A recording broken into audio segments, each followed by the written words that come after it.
It's go time. Welcome to the Third Down Gamble podcast with your hosts, Don Charbin and Heath Graham.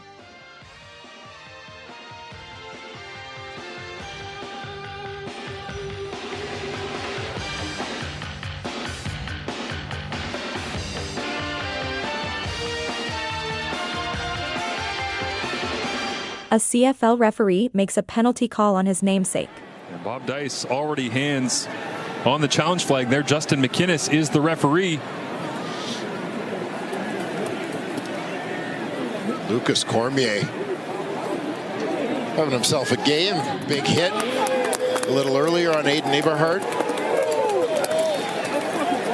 And the Ottawa offense coming out onto the field here, so this must be going against the Lions. You can hear the appreciation from the TD Place crowd, and Cormier celebrated by his teammates. Yeah, just a good job rallying to the football. As you can see, he's covering another receiver. But just anticipating. Illegal interference, blocking downfield, BC, number 18. Penalty is declined, first down Ottawa. So Cormier is the one who gets blocked illegally down the field, fights off that from Justin McInnes, and gets the interception. Yeah, good things happen when you run to the football. Lucas Cormier, the number 10 overall pick in 2020. Raise your hand if you were anybody that realized that this could have been one of the rarest calls in CFL history. And I'm not seeing many hands being raised right now. I don't know if this has ever happened before where a head official has made a penalty call against his own namesake. Justin McInnes calls number 18, Justin McInnes, for offensive pass interference. I just couldn't get past it. I'm sorry, but this is just so rare. I wonder if in the NFL this has ever happened as well. It's an interesting wrinkle, and one thing that springs to mind when I heard this was there was a U.S. college football game a couple of weeks ago where Devin Hester Jr. returned a kick for a touchdown. That Devin Hester Jr. is not related to Hall of Fame NFL kick returner Devin Hester. So an interesting wrinkle there as well. And it remains to be seen if there's a handful of young Andre Proulx running around out there that are about to make their way into the CFL. But this is certainly a first with the Justin McInnes penalty call. They've had a few chances. They've crossed paths where Justin McInnes has been the head official in the game. Once I think Justin McInnes, the player, wasn't out on the field. They are no relation. The fact that we've got two of the same name, and finally we get a call where Justin McInnes actually made a call on Justin McInnes. You just can't let that go. In my world, that is just such an oddity.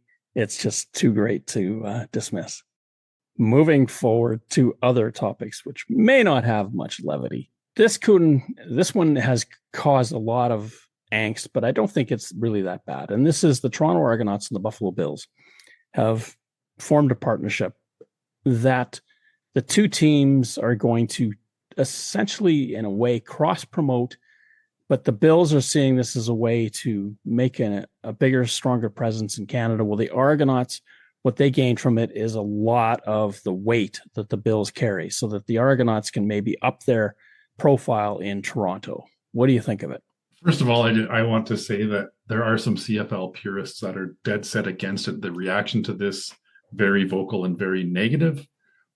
My take on it is the Argos are only averaging 15,000 fans a game in stadium right now in a huge media market. Why not try something to get more publicity?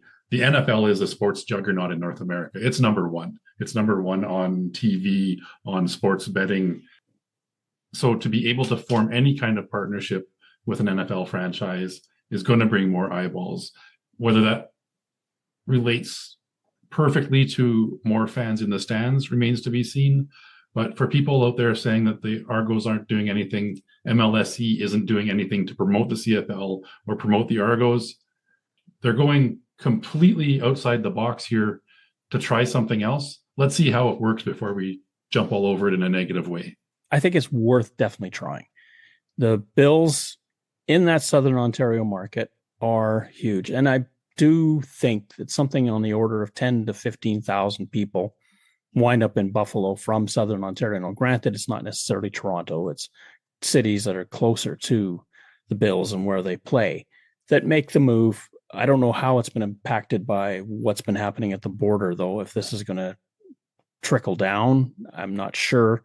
For the Argonauts, yes, if you've got somebody that is willing to work with you, granted, they play the same game.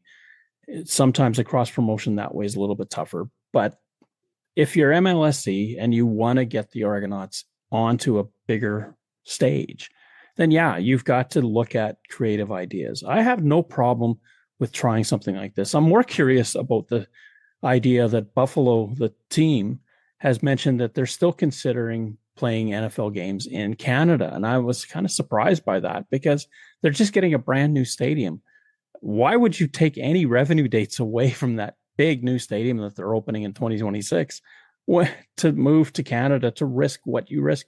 The last time the Bills were in Canada, they were struggling getting to those football games. You need a team in Buffalo that has to be what they are right now, which is a huge contender, to sell it in Canada, especially in a market of Toronto, which has so much going on. This is what the Argos fight with all the time. Granted, they're all under one house now. MLSE has got everybody in-house. Still, you got to compete. You do. And I know there's fear of this negatively impacting the Argonauts and the CFL as a whole. I understand where the purists are coming from. But like I said, the numbers, the Argos have been trying for years to improve home attendance.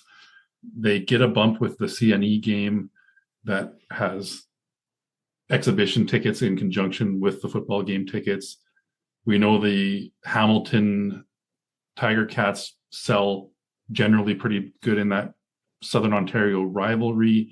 Beyond that, there isn't a lot to draw people to those games in Toronto if they're not already going. Tying it with the Buffalo Bills, they're going to have a Bills-themed game with Jim Kelly, Doug Flutie in attendance, some big names in both the CFL and NFL. Why not give it a try? They're partnering with flag football organizations as well. This is something that I've been speaking about for a number of years, that a lot of the NFL team and flag football promotion in Canada has American teams attached to it. But trying to get the CFL teams more involved, and in some markets that's been successful, but why not try it? There's name recognition with the Buffalo Bills. It's football. Bringing more fans to the Argos is a great goal, and I think this may help take a step in that direction. You mentioned that the Argonauts are struggling at the gate, and they have been typically the worst at the gate since about 2015. It is a big market. They did move from Skydome over to BMO. They thought that would help. It actually has, because 15,000 in that stadium is pretty raucous and pretty good. They really only need about another 10 to attend every game, and everybody would be pretty happy with what's going on. So it's not like they're that far away. The problem with the Argonauts this year, unfortunately, they go out, win the Grey Cup, and then they have a terrible start and start to dissuade people from thinking about getting tickets. Now, 4 wins, they're starting to make an attempt at getting into the playoffs, and certainly what they did with their game against BC with that huge crowd there certainly helped them getting more attention to them. And the style of football that they play is really fun to watch. This will help. The Bills, I can't see them being sort of malevolent in this, looking at this and saying, well, maybe we can usurp this market, because the last thing they want to do is damage the CFL. They've got to be great partners in all of this, because the CFL and the NFL have worked together side by side for years in ways that we don't know. We can talk to Steve Daniel about stats. We can talk to the rules committee about rules. We've had interchanges of officiating where officials move down to the States for a time. They do the same thing up here to get practice, or you don't want to damage that partnership. So the Bills and the Argonauts doing this, I think it's a logical step. Let's see what it brings. And if it's successful, you could look at other partnerships across the league as well to tie in. There's a lot of fans in Winnipeg that make a trek down to Minneapolis to watch the Vikings play a home game. There's a geographical connection there. You've got Vancouver and Seattle a couple hours away, and a lot of people across back and forth there to attend sporting events.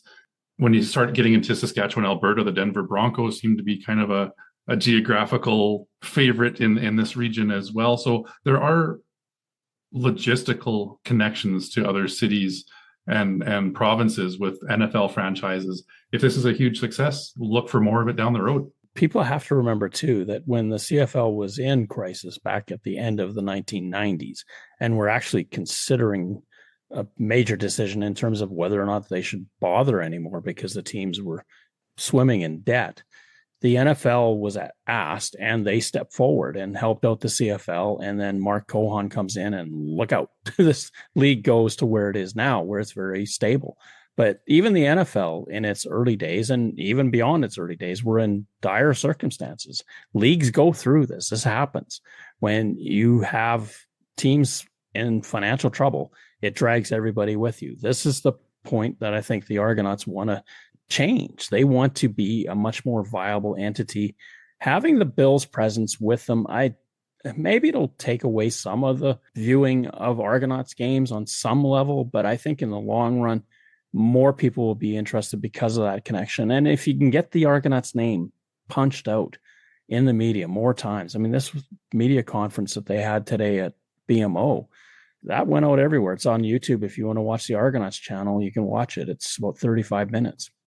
The Argonauts, we know as well, are playing 3 games away from BMO in 2026. This is all to do with the FIFA World Cup. Of course, Keith Pelley then, who was at this press conference, has to answer, why is it that you chose to go to other centers to play these home games, other centers within the CFL, as opposed to somebody close that people could commute to, London, maybe Windsor or something like that? He said quite categorically, with the CFL support, that it made the most economic sense to go where the stadiums are ready, as opposed to outlaying a bunch of money to build up something that the Tiger Cats did while their new stadium was being built, and then have it. It'd be great for the university, whichever one they do it for. And just simplicity's sake, going to Winnipeg, Regina, and Hamilton made a lot of sense. It does. I know we discussed this a couple of weeks ago, and we talked about the feasibility of some university stadiums in the GTA as well. I like what Keith Pelley had to say. He really laid it out, and it made a lot of sense. He said there wasn't a lot of point in trying to get 7,000 to 10,000 fans in a university stadium when they have the potential to get 30,000 in Regina and Winnipeg for those games. They've made them part of the Bomber and Rider season ticket packages. There is obviously some financial incentive, some dealings that we don't have all of the details on, that make it financially viable for the Argonauts to have the home games in those other stadiums. Hamilton, again, is a draw. It's a closer commute to a CFL-ready stadium for fans that want to attend. It's easy for those Argo fans to get to Hamilton for a game as well. So it does, if you look at that gate revenue, the number of fans through the turnstiles, these 3 home games in different stadiums are the 3 that you want to play in as far as the crowds that you are likely to draw. And if the Argonauts have a good start to the 2026 season, there's going to be more interest, especially if the home team, the Argonauts, are playing the other home team, whichever stadium they're in, and they're doing well. Then you've got much more rivalry stuff happening. I don't have a single problem with this. The Ticats did what they had to with Guelph, and they played a whole season there. But this is different. This is only about 6 weeks. It's tougher to outlay that kind of coin for just part of a summer, and then you're back to where you were. I like what they did, and Pelley, I have to agree with him completely. This makes the most sense, and it makes sense for TSN with what they have to schedule. It's part of my season ticket package. It's been added in for 2026. Let's bring BC here. Let's have them have an extra home game here. I'm good with that. I'll go to an extra game. I'm totally fine with it. You mentioned TSN, and one of the things that makes the biggest impact is these are TSN broadcast ready stadiums as well. They've got the placement of the cameras, they've got the infrastructure there. When you're trying to retrofit into a university stadium, yes, those U Sport games are televised, but not with the same level of production as a CFL game. So you have to look at all of those logistical aspects of equipment, personnel, where you're going to put everybody, and these stadiums are ready to go for that. Well, when you have to contract out to Dome Productions and have them set up a stadium, it's better if you can go to a stadium that they've been to before and they know exactly the lay of the land than to go to someplace else. And I don't want to discredit what the universities do, because what we see on Canada West TV with the football coverage is fantastic, but they're on a much lower budget than what TSN has to throw around. So you could argue, well, why not just pay for it anyway and do what you need to do? I just think that it makes the most sense. That's your rival. That's the team that you have to beat. Why not just keep things a little bit simple, especially for the 6 weeks? I'm curious to find out what the BC Lions are going to do. We haven't heard anything yet, but I imagine there's got to be some consideration about them playing home dates in other CFL stadiums. You're right. It does remain to be seen. One positive that the Lions have is they did have a touchdown Pacific game in Victoria last season that was reasonably successful, so they know they can make that work if they want to keep it in the province of British Columbia as well. That option is available to them. I can't imagine Winnipeg, Saskatchewan, and Hamilton getting the benefit of hosting yet another home game for a visiting team. The fact that they're getting the Toronto game is a big bonus. I just don't see having an 11th home game as part of a season ticket package. I doubt that it will happen in those centers, but there's still Calgary, Edmonton, there's still Ottawa, there's still Montreal. There are teams that are left that could actually pick up one of these games. For the Lions, it's a little bit tougher because they're on the other side of the Rockies. Everywhere they go is a huge travel, where the Argos, at least with Hamilton, it's literally right out their front door. You can take a bus and you're there within the hour. BC Lions, they're looking at 2 hours to go anywhere. Speaking of the BC Lions, TJ Lee is back with the team, and this is in part to respond to the meltdowns that the BC Lions defense have had in the fourth quarters of the last two games that they've played, where Toronto put 50 on them and Ottawa put up an unbelievable comeback to go down the field and win that football game in short order. Now, Lee is 34, but he was an all-star when he was with the Lions before. Most likely will fit right in. This is a good signing for the BC Lions. They clearly need some help in that defense, and to have somebody with the experience and the leadership qualities of TJ Lee can only help them. As you mentioned, he's 34 years old, maybe not as quick as he was a few seasons ago, but that experience goes a long way as well. You maybe don't see him out there on every down on defense, but his impact is going to be felt. They've also brought in defensive back Marquise Bridges, who was with the Winnipeg Blue Bombers to start the season, demoted to their practice roster. Clearly, Mike Benavides and the BC Lions organization feel the defense needs to get better. They've made a couple of moves this week, and we'll see if that can help them close out these games. Sticking out west, and I guess the story of the week that comes out of the Banjo Bowl, other than the fact that the Blue Bombers were defeated by the Saskatchewan Roughriders, is that Zach Collaros did not finish that football game.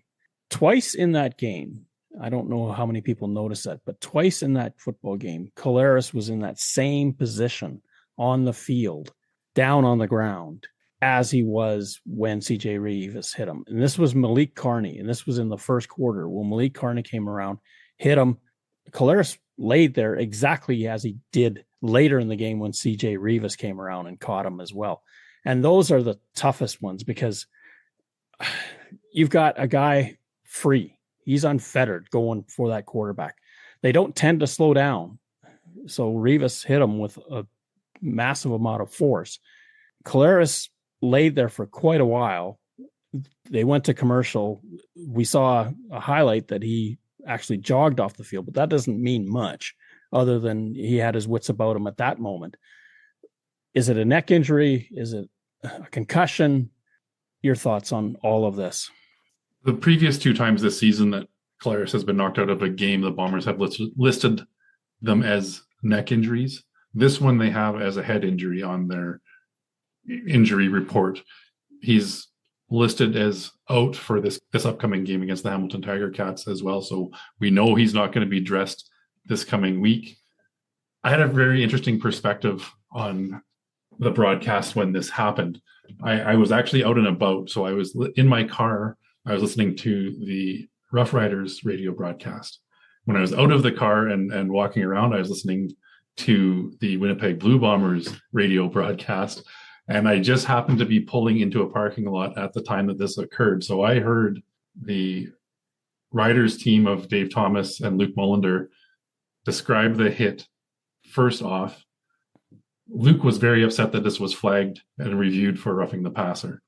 I got out of the car about 2 minutes later. I'm listening to the Bombers broadcast, Derek Taylor and Doug Brown. Doug Brown was very upset about the severity of the hit. So I got both sides of the scale on this one, and then having the opportunity to watch back the replay later on in the day.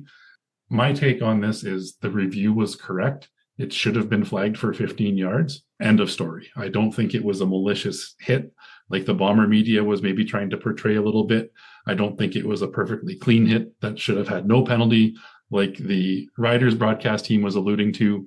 We've seen hits on quarterbacks, inadvertent head contact be flagged for the last 3 years plus, and this one is no different. It's interesting you use the word inadvertent. It's not the same as what Deshaun Amos of the Tiger Cats did to Drew Brown, where he led with the crown of his helmet and caught him on the face mask. I've seen on Twitter, and I've done it a little bit myself, breaking this play down frame by frame by frame by frame by frame as you get to the point of contact. Revis's face mask barely contacts the helmet of Zach Collaros, just barely.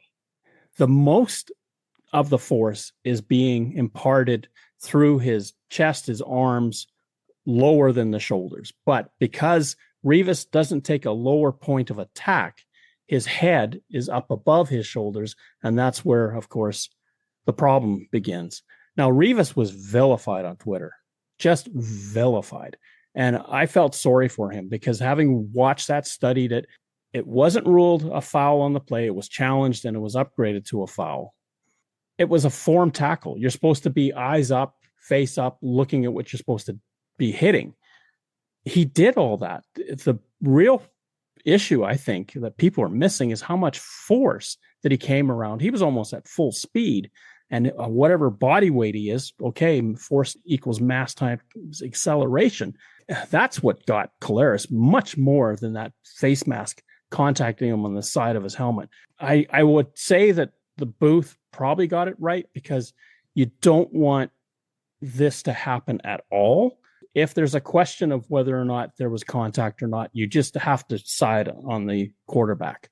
And we've seen, as I mentioned, inadvertent contact where a defensive lineman comes in, he's almost trying to avoid the quarterback and his arm will brush a quarterback's helmet on the way by, and that's flagged for 15 yards as well. And you look at the severity, as you mentioned, of the impact in this hit. Not that it was an egregious play, but you've got a defensive player coming unchecked, as you mentioned, almost at full speed, making contact with the quarterback. It's an unfortunate situation, and you hate to see the star players miss games due to injury. The end result has knocked Zach Collaros out of at least that game and this next game coming up, and you hate to see that. I agree with you. I don't think that it was appropriate to vilify CJ Revis on this play. He did almost everything right. Just that point of contact off by an inch or two was what led to that penalty being called on review. By rule in the CFL rulebook, love it or hate it, that's a 15-yard penalty. It remains to be seen what the future holds for Zach Collaros. Milt Stiegel was very vocal after the game, concerned about Zach's health and questioning whether he should even play football again. A bit early to jump to that based on the lack of knowledge we have about the extent of the injury, but I understand and respect Milt, and if he's looking out for players' safety, he played a long time in this league. He knows how hard it is to come back from injury, and he's just worried about a guy that has a young family that he wants to see capable of raising and spending time with that family. Let's go to that in a minute. I want to finish with what happened on that play. One of the people that hasn't been talked about is Nick Dembski. He's the one that's lined up across from CJ Rivas. If Nick Dembski is paying attention to what's going on there, he doesn't just step aside and go on his route. He actually gets in his way because the Roughriders were sending a blitz. Your priority as a receiver, if you're near that line, is to block and save that quarterback from harm. He stepped aside and went downfield. And Collaros wasn't even looking that way. If you notice on the play, he's looking to his left. So Dembski's not even part of the original call in terms of what his first target would be. That's a huge mistake too. I wonder how that's going over in film room this week with Winnipeg. For Rivas, yeah, okay, maybe bring your head down a little bit lower, but it's also a function of the face mask. It sticks out in front of your helmet that much. And even though you think you've done everything right, and the thing is, he did it right. He was heads up looking at what he was doing. He didn't come with the crown. He did everything right. He just, I don't know how much actual force he imparted on the helmet, but you don't see the head snap on Collaros. It's the rest of his body that is just being driven so hard. For CJ Rivas, there's going to be another day. I don't see any supplemental over this. I can't fathom why, because what then are you trying to say? You're not supposed to hit somebody hard?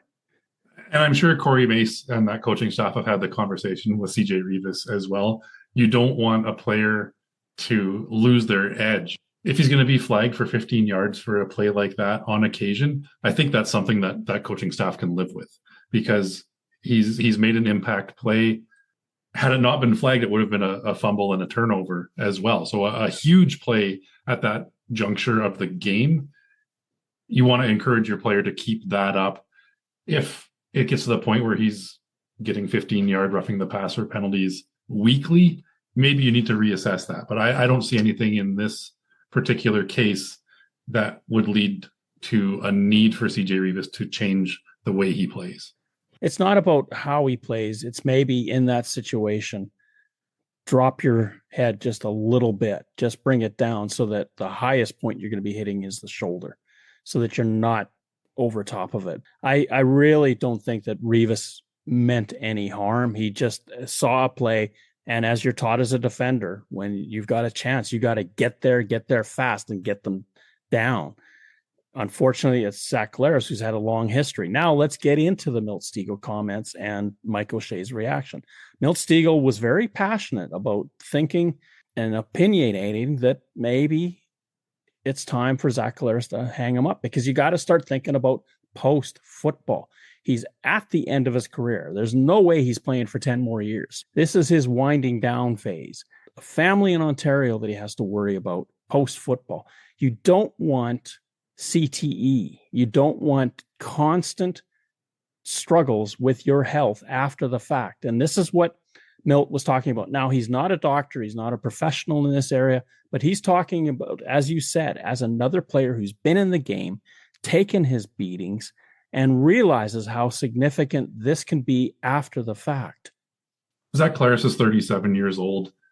I was surprised to see the Blue Bombers sign him to an extension at the start of this season through 2026, based on a number of factors, including the injuries that he's had. He's taken some hard hits over the last couple of years, been knocked out of games. He's been in concussion protocol a couple of times as well. I would also dig into more of his passing ability and arm strength as a quarterback as well. But a 37-year-old quarterback with this type of injury, absolutely you have to ask the questions about his future and about whether it's worthwhile to put him at risk. Now, this is completely up to Zach Collaros, Mike O'Shea, the Blue Bombers, coaches and medical staff, doctors. We aren't the people to make that call for Zach Collaros, but we as football fans don't want to see life-altering injuries at the same time. And if this is something that is going to have a long-term negative impact on his health, I think the Bombers need to evaluate that. Look, they've been to 5 straight Grey Cups. It seems unlikely that they're going to get back there this year unless they go on a real tear and get a lot more consistent. It might be time to kind of cut your losses and look at protecting the guy. There's quarterbacks across the league that have missed a lot of games so far this season, and we're seeing teams slide down the standings because of it. If Winnipeg wants to remain a contender, they've got to start doing that future planning now. Why haven't they done it before? There's a better question. Chris Streveler is not the future of that franchise as your starting quarterback. Tyler Elgersma, but he hasn't made his way back yet. Maybe he is the future, and okay, we'll cut you the pass on that one. I did not like what O'Shea had to say about Milt Stegall. Milt Steagall's talking from a point of compassion, a point of care. Mike O'Shea accused him of clickbait, like you're trying to get your followers up. And I thought that was really inappropriate for him to make that, because even Milt at the time said, I know there's going to be a lot of people that are going to disagree with me, but I'm going to come out and say it. No, he was very adamant because he came from a care point of view. Yes, he's not a doctor, but neither is Mike O'Shea. O'Shea saying he's got a powerful voice, he should probably choose his words a lot more carefully. What? I mean, the guy is concerned about the welfare of another human being. What is your problem with that? The only thing I will say to Mike O'Shea's comments, though, was he also said that Milt Stegall isn't qualified to make those decisions. He also said that Mike O'Shea himself is not qualified either, but he has a little bit more insight into the situation than Milt Stegall does. He maybe knows a bit more about the extent of these injuries and whether or not they are as career-threatening as Milt Stegall is perhaps alluding to. That's all I'm going to kind of give O'Shea credit for. Both of these guys are ex-players. They both played well over 10 seasons in the CFL as well, and know how this game is played. Maybe a little bit of a different mindset between a linebacker and a wide receiver over their careers as well. But I certainly have no ill will towards the comments that Milt Stegall had about the future of Zach Collaros. As you said, I think it comes from a spot of compassion and care for the human being, more so than for extending a football career. Well, and Mike O'Shea does have a problem with Zach Collaros not being on the field. So he is going to say, yes, I know a lot more, and it isn't what you think. He wants that player back out because his job might depend on whether or not Zach Collaros is playing any more football this year. So he has a reason to stand up for his quarterback in that sense. Given Zach Collaros' history, whether it's neck issues or concussions, they have dogged him. Even in his time with Winnipeg, he's come very close a couple times. Concerns me that another shot like this, and then what is he left with? This is a slippery slope when you start talking about concussions. This is the only brain you got. This is Andrew Hoskins of the Turf District Podcast, and you're listening to the Third Down Gamble Pod.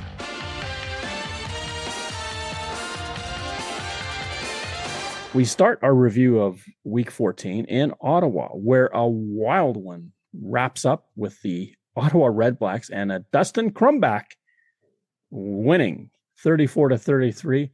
A lot of people have left that stadium. Boy, I wonder how many of them kicked themselves afterwards. I listened to some post-game radio, and there was a few already calling in that were regretting leaving the stadium early. The Ottawa Redblacks, with 18 fourth quarter points, erase a deficit and come out with a 34-33 win. Say what you will about Dustin Crum and whether he is starting quarterback caliber in the CFL, but his heart is as big as anybody's in this league. He doesn't give up. He doesn't quit. He once again brought the Redblacks back from the darkness and scored a huge win with a couple of late touchdowns for Ottawa. Khalil Pimpleton went from, oh my goodness, what have I done? And that was that illegal block that he had that took away a huge advantage for the Redblacks, to, I'm going to make up for this. He gets that amazing catch down the field on the second last play that Ottawa has on offense. Let's give credit to Eugene Lewis for making a spectacular catch in the end zone. It doesn't look that great, but he's actually having to reach backwards to find the football with a defender on him. Yeah, Dustin Crum, he wants to do well and he wants to win for his team so bad. What the problem with him is he just is sitting behind Drew Brown. They always will look at Drew Brown as their starter and Dustin will be the backup. And I think he can live with that, but eventually he's going to need a starting role because this guy can play. He can, and he does damage with his legs as well as his arm. That's a skill that I think he has above Drew Brown. Khalil Pimpleton, I believe, was a 52-yard catch to get them downfield late in the fourth quarter. Again, you talk about a guy burst on the scene last year as a bit of an unknown, looked like he was coming in more as a special teams return guy, but wow, can he turn up the speed when he has to? And he is one of those young stars with that Ottawa Red Blacks team. If they ever get completely healthy and have a couple of games consistently of putting the best team forward, they are a dangerous team. It's almost like they don't know what to do with Pimpleton. He is a good receiver, and he's a guy that takes the lid off of defenses. And that catch that he made down the field, he was in double coverage, and he had to find that football between two sets of arms, and he somehow found it. And I think that it was him and his personal pride over making that illegal block earlier. He wanted to make amends for it, and he did it so many ways. And especially Sean White, who is money almost any other night, but this night he misses a late short field goal that Pimpleton takes out of the end zone and helps Ottawa set up the comeback. One of the things that I'd like to point out is if there's no single point on missed field goals, Pimpleton isn't incentivized to even catch the ball in the end zone. We need to keep the single on everything. It doesn't matter how that ball is kicked in there. We need to keep it. Missed field goals, punts, because these guys are working hard to save that point. Otherwise, you'll never see returns out of the end zone. There's no reason to anymore. Keep the single as it is. You talked about Pimpleton in that catch in double coverage, and it's not like he's 6'5" and he can out jump everybody and go up for those 50-50 balls. He's listed at 5'8", which we know they tend to exaggerate a little bit. I'm going to guess he's more in that 5'5" range. Speed to burn, but for him to come down against two defenders with the ball just speaks to his athleticism and the determination to make a big play when he had to. 31 second half points from the Ottawa Red Blacks in a game that they looked like they were lost for most of it, and then suddenly found something. And Tommy Condell, it's one of these sort of enigma parts of his game calling, is that it's very rare that he gets off to a good start with his Ottawa team. When all bets are off and he's got to just start slinging it anywhere and everywhere, he'll tell his quarterback to do so. He's not afraid of it. That's the genius of Tommy Condell. Tommy Condell might need to start letting his quarterbacks throw the ball a bit earlier. It was a bit of a conservative start, and the Red Blacks can't continue to spot other teams' 14, 17, 18-point leads and expect to get back in the game. It's worked out a couple of times. They almost did it against Winnipeg as well. It's going to catch up to them, and this is a concern. Maybe he wants to be a bit more conservative with Dustin Crum early on in the game, but let the man cook. Nathan Rourke, 22 of 32 for 284 yards, 1 touchdown, 2 interceptions. And for Dustin Crum, 24 of 32, 301 and a touchdown. Of course, that was that last pass to Eugene Lewis. The running game of Dustin Crum, 8 carries for 69 yards. Lions got a great night from James Butler, 18 carries, 77 yards. What a night for Justin McInnis, aside from the fact that his namesake had him on an offensive pass interference call on a turnover play. 7 catches on 10 targets, 148 yards, a long of 51, and that was in the third quarter, which the Lions really erupted in the third quarter with his long touchdown and the punt return touchdown as well from Seven McGee, who at that time I thought that this game was getting to be over. And then Dustin Crum took it on himself and said, okay, well, let's figure this out, and we're going to give these guys everything they can handle. What a fun game to watch. A great Friday night game for anybody. And it's a shame if anyone left the stadium or if anyone turned off the TV. Ooh, you missed a big one. I want to come back to the rushing game a little bit and quarterbacks as well. I know it's a trend in the CFL to have your short yardage quarterback specialist.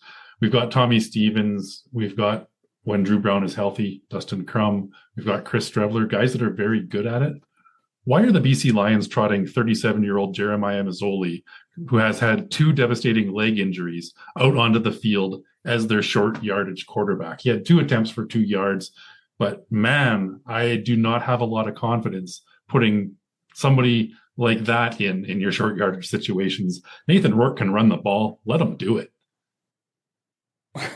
I can't argue that at all. It just bemuses me that it's Jeremiah Mazzoli that's out there trying to get first downs. Like, in what universe does that make sense? I love Buck Pierce. I think he's a really smart guy. Get somebody else to do it if you're going to have that happen. Put in a running back like Calgary or a tight end like Calgary's doing, and go that route. What happens if Mazzoli gets hurt? Then where are you at? Well, we've seen Chase Bryce try to be the short yardage guy, and that didn't work out too well for them either. But they didn't have much of a sample size either. They tried it a couple times early in the season and said, nope, that's not happening anymore. Then, okay, train one of your running backs to take the ball from center and do it that way. Get Ante Leitra. Do something like that. After that wild one, we go to Montreal on Saturday, the first of 3 games. The Hamilton Tiger Cats go into town. Turnovers big in this game, especially at the end of the game, but the Alouettes struggle mightily, lose 26-9. I'm going to throw some numbers out at you. 23-6, 22, 18, 13, 9. What are they? I'm going to guess those are rushing plays given up by the Montreal defense. That is Montreal's offensive output in terms of scoring over their last 6 games. Since Davis Alexander's been out, they've averaged 13.5 points a game. It's little wonder that they're losing. It is, and we've seen the announcement this week. McLeod Bethel Thompson is reactivated off the 6-game injured list. Unsure if it's going to be him or James Morgan getting the start. A tough night for James Morgan. We talked about him looking calm in his previous game coming in relief, but the inexperience is starting to show a little bit right now as well. We talked about this last week. They got some big parts of that offense back. Austin Mack, Tyson Philpott returned to the lineup. But if you don't have somebody that can get them the ball, they're just guys running around on the field. And that's kind of what we saw in this one. Hamilton offensively had another solid night. Not huge numbers for Bo Levi Mitchell. When Montreal was struggling as they were, he didn't have to do a lot. Austin Mack and Tyson Philpott combined for 7 catches and 79 yards. Montreal started well enough, and they seemed to have some mojo, if you want to call it that, early in the football game. But over time, it just started to fall away. And then when Jamal Peters makes that interception, Montreal takes 2 penalties, and these are unrestricted penalties. So it's a roughing and an objectionable conduct. The ball goes down to the 2-yard line. Well, the game now is all but over. And let's give credit to Bo Levi Mitchell, who scores his first touchdown in 10 years with a big run in that game. Yeah, like I said, he was 19 of 28 for 191 yards and an interception throwing the ball, but he did pick up that rushing touchdown. The Tiger Cats have not put forth large rushing numbers over the last several seasons. Greg Bell had a night, 20 carries for 156 yards and a touchdown, as well as 4 catches for an additional 29 yards. It was great to see that part of the offense firing off for the Ticats. And a night where Mitchell throws for 191 yards, you don't expect the Tiger Cats to be winning. You kind of think, oh, something's in big trouble. But when Greg Bell has 156, that's complementary offense. That's rushing and passing, doing what they need to do to get you to where you need to go. Greg Bell, unfortunately, early in that game had a bad fumble, but he sure made up for it with everything else. Now, James Morgan, his stats overall, 17 of 27, but 138. What do we say? If you're not averaging 10 yards a catch or a reception or a pass or whatever, as an offense, you're not going to be doing too well. An interception. Cameron Dukes goes 1 of 1. Morgan with the big interception at the end of the game to Jamal Peters, of course, an unrestricted penalty, that set of penalties that takes the ball from nearly the 30 down to the 2-yard line, puts the game away. For the Tiger Cats' huge win, they sweep the Alouettes so far this season, which means the Alouettes, to catch them, they have to be ahead of them in the standings. The Alouettes continue their slide backwards. And we were wondering in the offseason, well, what does it mean to have Davis Alexander as your quarterback? We're starting to find out what it means to have Davis Alexander as your quarterback. 5 straight losses for the Alouettes, and first place is slipping away from their grasp. They're, as you mentioned, 4 points behind Hamilton right now. And with 6 games left in the season, they have to go on a tear to have any chance. They almost have to win out to have any chance of catching and passing Hamilton. Moving to the Banjo Bowl, the second game of the 3 on Saturday, the Saskatchewan Roughriders in front of a sold-out Princess Auto Stadium defeat the Winnipeg Blue Bombers 21-13 in a game that was more or less defensively controlled. Turnovers, though, kill the Blue Bombers. They did, and as we talked earlier, Zach Collaros gets knocked out of the game as well. Chris Drevler comes in relief, was 5 of 9 passing for 39 yards and 2 interceptions, a negative efficiency rating of 26.2. You don't see negatives very often, and that speaks to A, the inability of Chris Drevler to push the ball down the field, and B, the strength of that Saskatchewan Roughriders defense. It's the first Banjo Bowl win for the Riders since 2018, and the defense was the biggest contributing factor. Zach Collaros was the quarterback of the Riders in that victory over Winnipeg back in 2018. Collaros 9 of 15, 2 interceptions and 1 touchdown. Not a great night. His EFF efficiency rating 64.6. That's getting pretty low as well. We look at Trevor Harris. Not a great night either. 18 of 31, 239 though. Pretty good that way, but 1 interception, and his efficiency rating was 69.2. I don't like that efficiency rating because it includes touchdown passes, and I think that's a bogus stat. Now, Tommy Stevens comes in at the end of the game to put the game away, and I thought that was smart play calling by the Rough Riders. He goes 7 attempts, 31 yards in very short time span, and really milked the clock when the Blue Bombers needed that football back. Sergio Castillo, though, everyone's staring at what's happening with the guy across the way, Brett Lowther, but he goes 5 for 5 on field goals, misses a convert. Castillo's misses again were outside of 50 yards, which the Bombers continue to show no fear in putting him out there.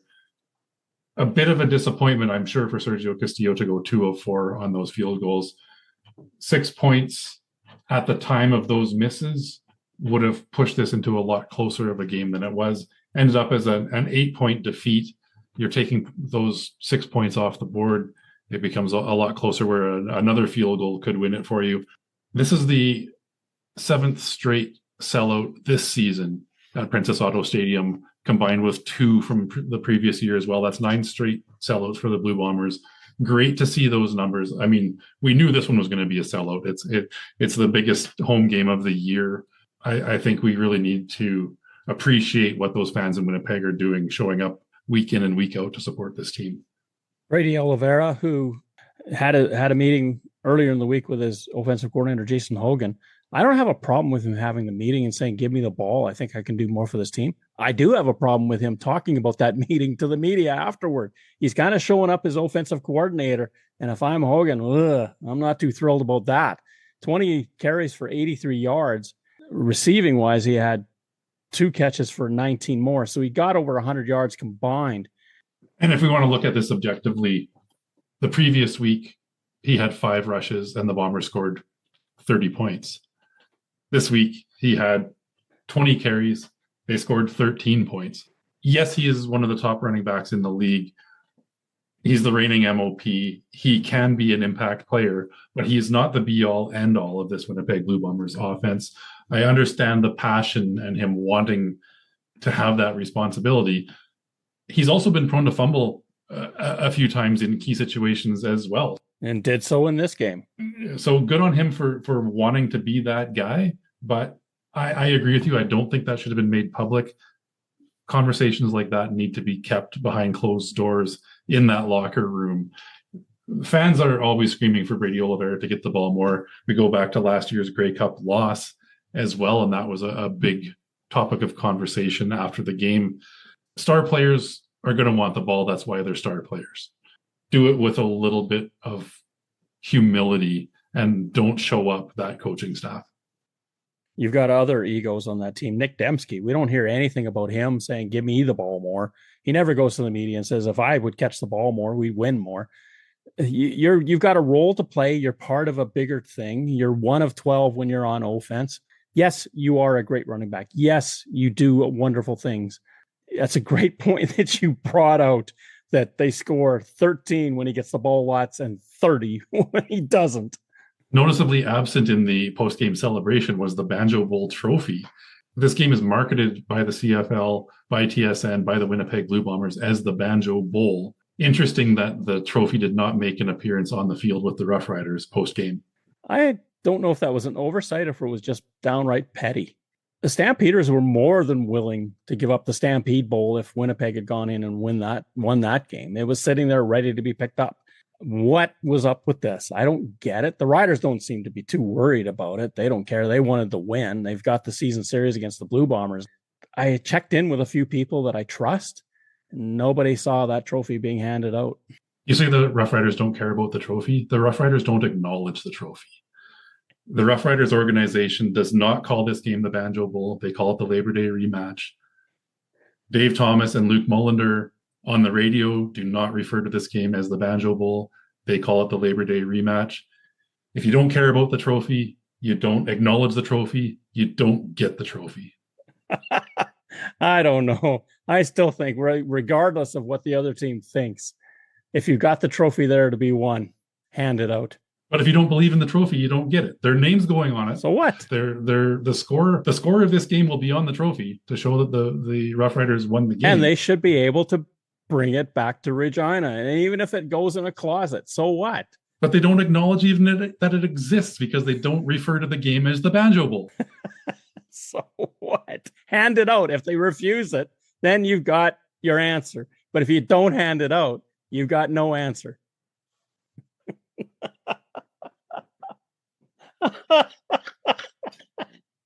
Of all things. Okay. We move to the final game of the weekend. Sorry about this. The Calgary Stampeders, heavily favored going into Edmonton to play the Elks, but the Elks and Justin Rankin put on a show and defeat the Stampeders going away 31-19 in a game where in the second half, it looked like Vernon Adams Jr. couldn't hit the broadside of a barn. This is the rematch as well. The Elks did not look great in Calgary on Labor Day.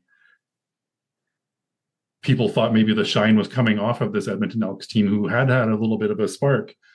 They got it back this week. And as you mentioned, Justin Rankin was the spark that ignited it all. A 90-yard touchdown run, 204 yards rushing altogether. A great night by him. Cody Fajardo leading that offense as well. This was the bounce back that the Elks needed. This allowed the Roughriders to pull yet one more game ahead of the Calgary Stampeders in the standings, which they need because they don't have that season series. That's an important swing, not just for Edmonton to keep their playoff hopes alive, but for Saskatchewan to get a little bit more of a hold on first place in the West. Sean Millington's team record was up for grabs for a while. Justin Rankin going off as strong as he did. And that 90-yard touchdown, I think you have to go back 20 to 30 years for the last time that anybody has run a score from that far away. Cody Fajardo had 25 yards rushing. So 245 yards of rushing for the Elks in this football game. The Stampeders, though, were missing a key ingredient in their center of their defensive line, and I think that contributed a lot. Defensive lineman Jalen Hutchings was missing from the defense, as you allude to, a key part of that. And when you have an impact player missing from the interior of the defensive line, what it allows is for that offense and that rushing game to get going. And we certainly saw that from Justin Rankin and crew in this one. Unfortunately for the Stampeders, Florian Ormolade also injures his ankle. He was in an ice pack in that fourth quarter. They can't afford to lose too many people in that defense because it's been the star of the show for Calgary so far this year. They came back to earth in Edmonton. Let's give the Elks credit. And now Cody Fajardo himself had a decent game, 16-21, 153 yards and a touchdown. And as I mentioned, Vernon Adams Jr. in that third quarter, he was bouncing balls. He was throwing them over. It seemed like his confidence was just shattered for a few minutes, and he was having a struggle to put that ball anywhere with accuracy. 15-29 for 229 yards, which is a typical Adams way of doing things, along a 55, of course. PJ Walker comes in at the end of the game, right after a huge sack against Adams, and there was a big question mark as why is Adams not trying to finish this game and pull it out? maybe to protect them, they're going into the bye. Love to know what the stats are, teams going into the bye and how many of them win. Walker goes 4 of 6 with 1 interception. He did lead the team down the field, but he threw a lame duck pass into the end zone. The other key part normally of that Edmonton Elks rushing attack is Javon Leake. A little bit of a slower night rushing the ball when you've got the other guy going for 200. 4 catches for 16 yards, but he was also the returner of note, including an 86-yard missed field goal return. So big plays by those key parts of the Edmonton Elks team. You can really sense that Elks team is starting to figure it out. It was just a lot of growing pains. You had a brand new head coach. You had a brand new defensive coordinator. You had Jordan McSimic, who was in Edmonton before, went to BC, did amazing things with both Nathan Rourke and Vernon Adams Jr. Now he's a chance to work with Cody Fajardo. This offense is starting to look very dynamic. It's great for Edmonton. A huge crowd, too. Let's give them credit. 28,000 plus to watch this football game, and they went away happy, which is what you want as the home team. And it's a big win for Edmonton on another level that ties them in the standings with the BC Lions. We're at the 2/3 of the way through the season now, 6 games remaining pretty much for everybody involved. And now we're starting to see things shake out. It looks like Hamilton's got the upper hand in the East. Saskatchewan's got the upper hand in the West. But you start looking at the rest of these teams in the standings. 6 wins for Winnipeg, 5 wins for BC, 5 for Edmonton, 5 for Montreal, 4 for Toronto, 4 for Ottawa. That's really tightening up. Whether the crossover comes to fruition or not remains to be seen. But you're looking at right now, BC would be the crossover team, but they're only 1 win ahead of Toronto and Ottawa. And they have to be ahead of them in the standings to win that spot. So for the BC Lions, it's getting tighter and tighter and tighter. And they have to start figuring out how to play in the second half. That defense has got to improve. And Mike Benavidez is probably under a lot of heat in BC for what happened with the 2 collapses out east. You lose to Toronto and Ottawa, both teams that you needed to beat to keep them out of the crossover conversation. Now they get Ottawa in the return match. We'll see how this plays out. Third down.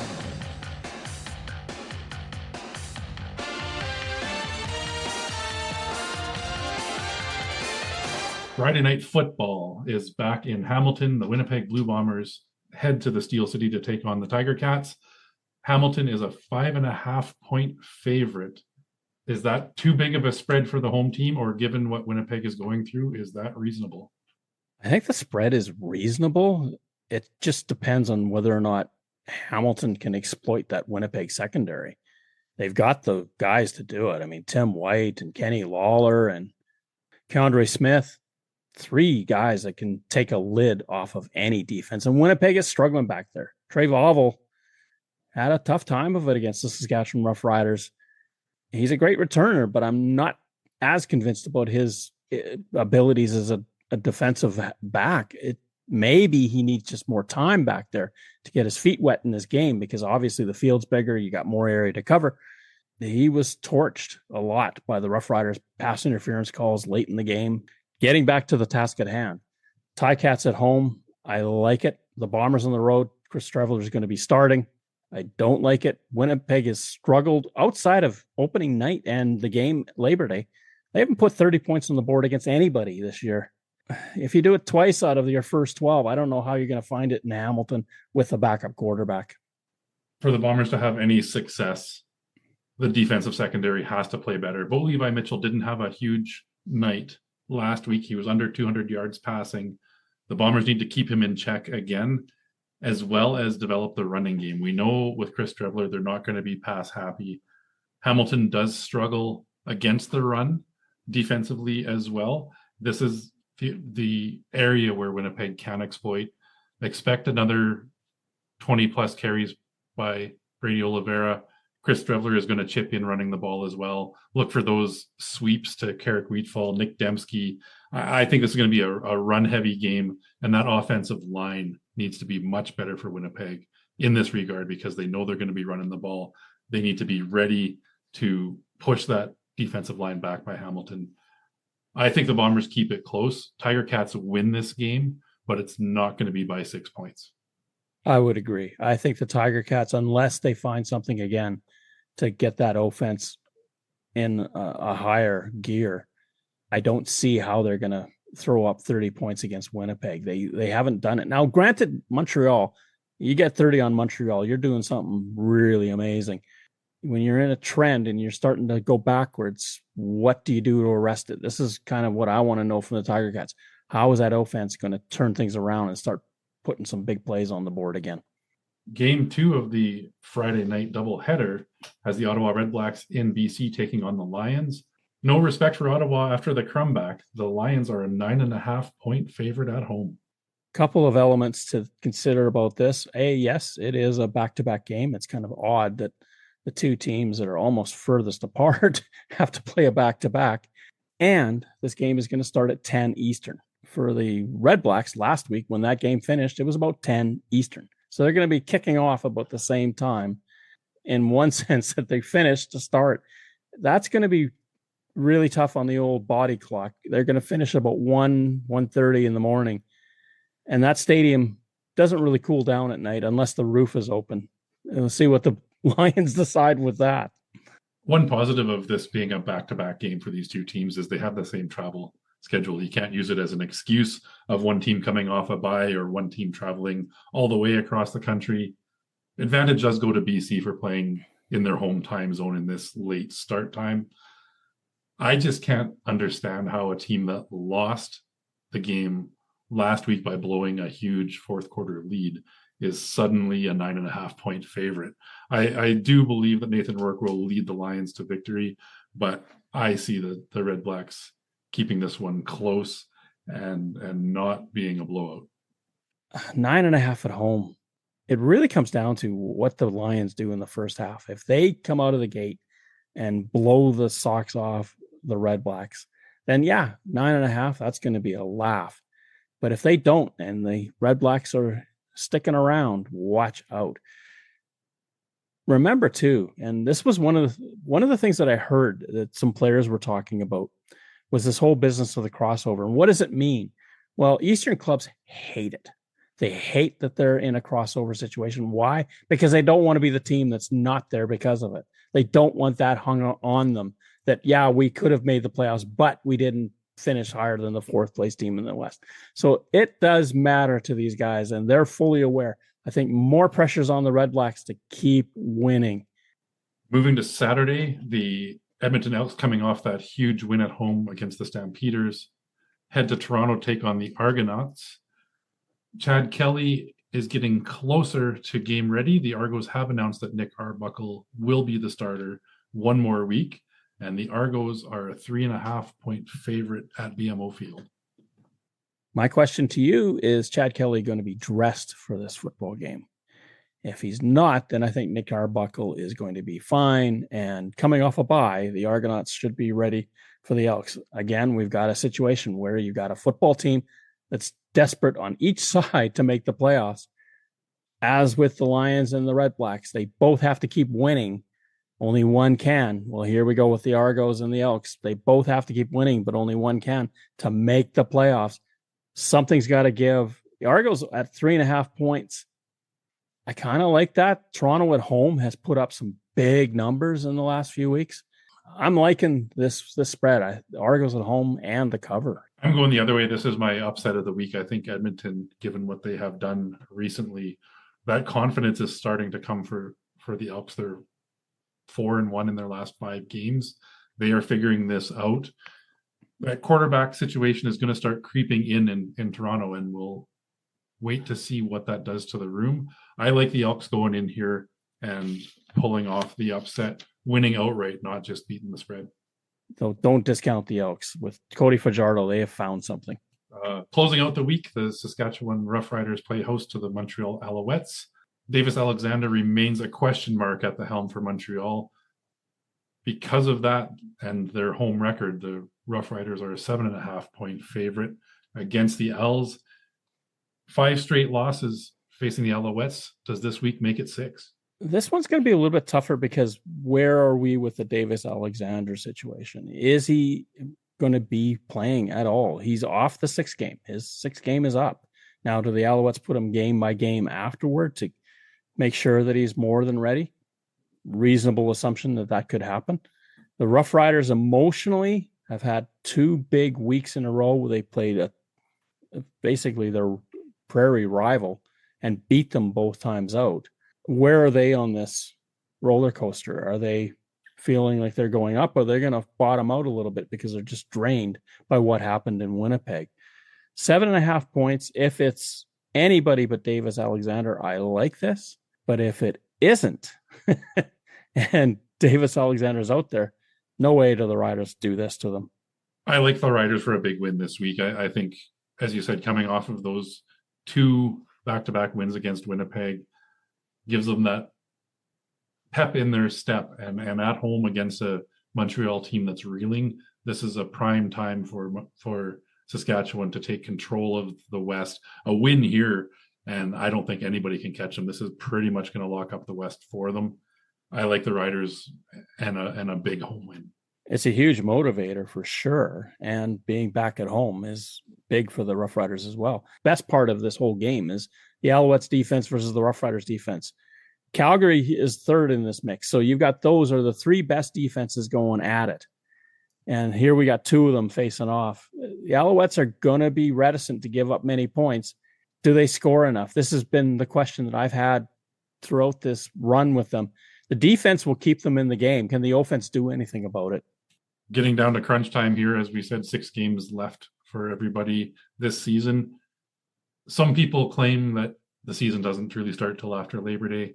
A loss in July is the same in the standings as a loss in October. It doesn't matter when they come, but teams have to be looking at where they are in the standings right now, and those playoff pushes and crossover scenarios are on everybody's mind.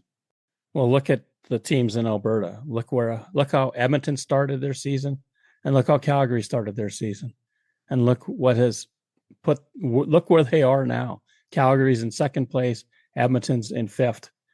Totally different. And why? Because the games in June and July matter massively. Stampeders are in a good place. The Elks, because they were losing, not so good.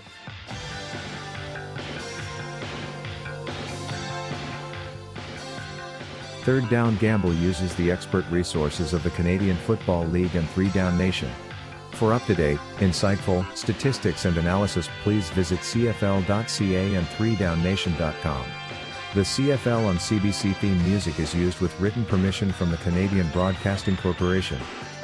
Thank you for listening to our show. Third Down Gamble is hosted on Podbean. Follow us on Twitter, where our handle is @ThirdDownGamble. Join us again next time. The Third Down Gamble Podcast. Audio worth watching.